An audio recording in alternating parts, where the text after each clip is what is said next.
Okay, so I'm going to give you a little rundown of our experience with um, novel coronavirus, COVID 19, whatever you want to call it. I have my glasses on. Um, so, my office was closed in March, right around the time everything closed. I was able to get set up at home, and then my internet went wonky, so I was out of work. I was on unemployment. Never got that bonus until I was ready to go back to work. And then, I wasn't going to milk it because I like working. I love my job and I get to work from home, which is always great. During the time that I was off, though, I developed a really raunchy rash. The majority of it was on my face. There was some on my arms, on the undersides of my arms, and the inside of my thighs. After everything else, it was determined that it's a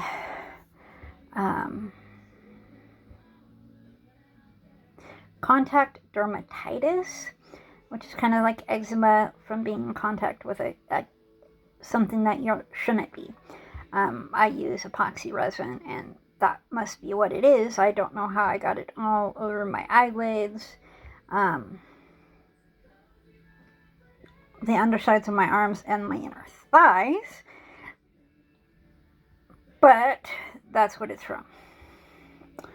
I couldn't even be treated for this rash, no matter how long I had it, until I was tested for COVID, because one of the everything under the sun symptoms is a rash. But I've had the rash for more than 2 weeks. But that's okay. But you can't go get tested because you're asymptomatic. So I had to deal with the rash. Finally, I was able to get treated, or tested, and then treated. I went about my life. The rash came back. Oh, well, this is what it is. Now that we, know why when it's coming back. And when I say gnarly, I mean like my eyelids, which there's not a lot of skin there to peel, were raw. And then they would develop a crust that would flake. And when it flaked off, it looked like fish food. It was miserable. I wear contacts. I'm asleep. I've got a flake of skin in my eye sliding under my contact. It was just rough.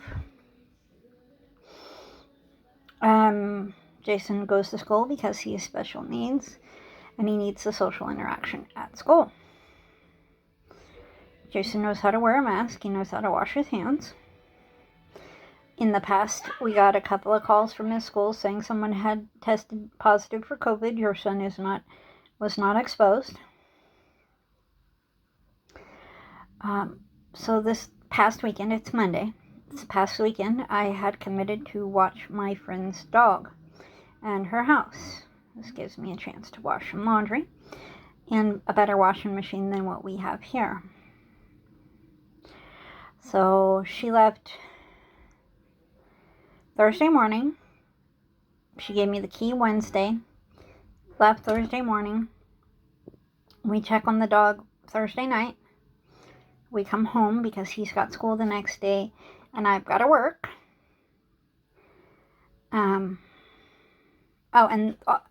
We live in Nevada, so all this is surrounding the smoke. And thankfully, I've been put on a part-time schedule because it's just been horrendous. But Jason gets home, and at a later time, I'll show you the bowl. This big, giant Tupperware bowl I have. He ralphed once. Told him, go get a bowl, because if you're going to be ralphing, you better have a bowl, because you ain't ralphing on my floor. Yeah, Jason knows this. These are things that Jason is cool with. So he made it to the toilet the first ralph. Almost 2/3 of the bowl was filled with his vomit. This is a big bowl. I call my friend, hey, look, Jason's sick, he's throwing up, do you want me to give the key to somebody else? Because, really. She says, no, you go ahead as long as he's up to it. We walk the dog the next morning, he's feeling fine, he scrubs the hell out of his knee, but he's pretty much feeling fine, a little bit whiny. We get a call after school that someone's tested positive at the school. Nothing about your child's fine. Nothing. So and after he threw up that next morning, Friday morning, he started sniffling. Then he started coughing. My thought is he threw up like mommy. You don't even want to know how many times I've thrown up and it's come out my nose. But threw up, came out his nose. So I'm thinking, you put stomach acid through your nose, you're going to get a stuffy nose. And then the congestion from the stuffy nose went to the cough. That's how he's acting. No fever. So I call his doctor to get a referral because at his medical center you can either go to the urgent care or you can go to the drive-thru with a letter from your doctor. So I wait on hold with the health department. Nada. Wait on hold for getting held long, and then I left a voicemail. We went to the urgent care with my medical center. They were closed. His medical center walked into the children's urgent care, and they said he does not qualify because he is asymptomatic. And possible exposure doesn't qualify.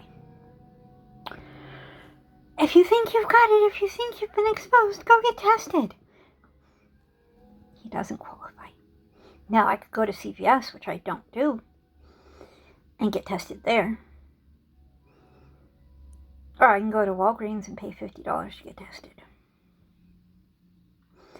Next day, I get a call from the health department. Well, you can come in on Monday. Okay, fine. Saturday, we do housework. We go get it was Friday night that we went and got my friend's dog, brought it home, did some housework, stayed the night at her house. Saturday and Sunday. Left this morning because I've got work. He's on spring break. Go get tested. Now, there's all kinds of signs you can't video or photograph this, probably because they don't want people to know who's getting tested. But it was led by the National Guard. Like, everybody there was in uniform. They swabbed him. They didn't swab him very high. I mean, he's little, but I could still see the cotton swab. So they didn't try to massage his brain with this stick.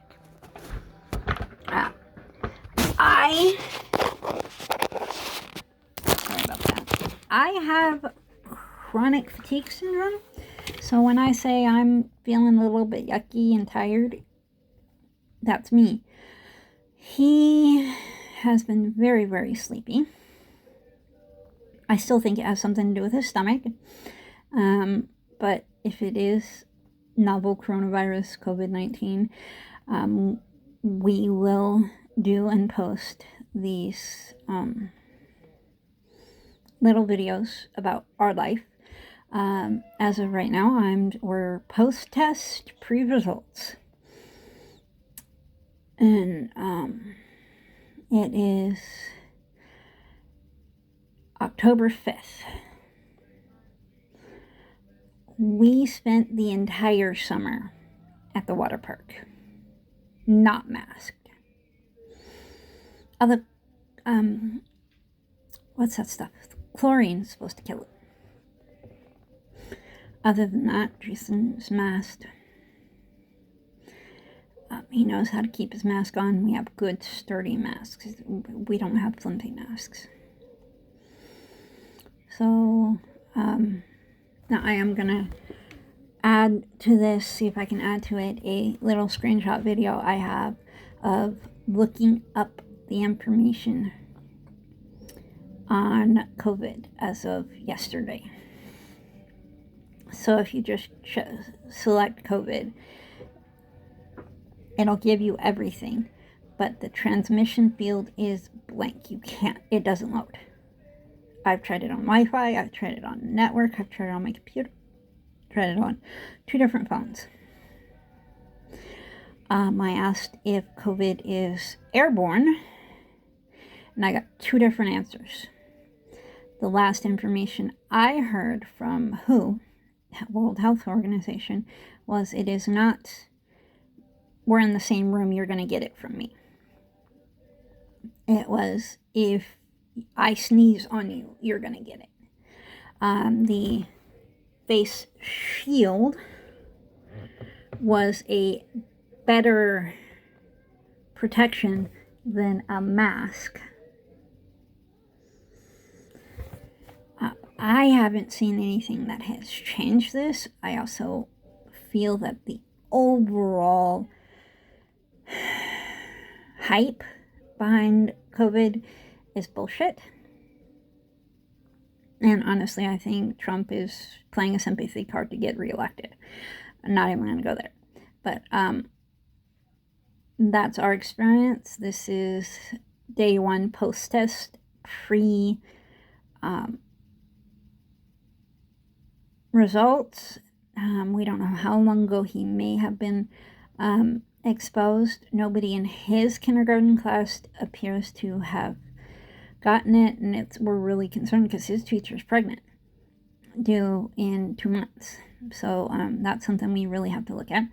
And then, but all first and second grade, or first and kindergartners in that school are being excused until at least Wednesday, next Wednesday.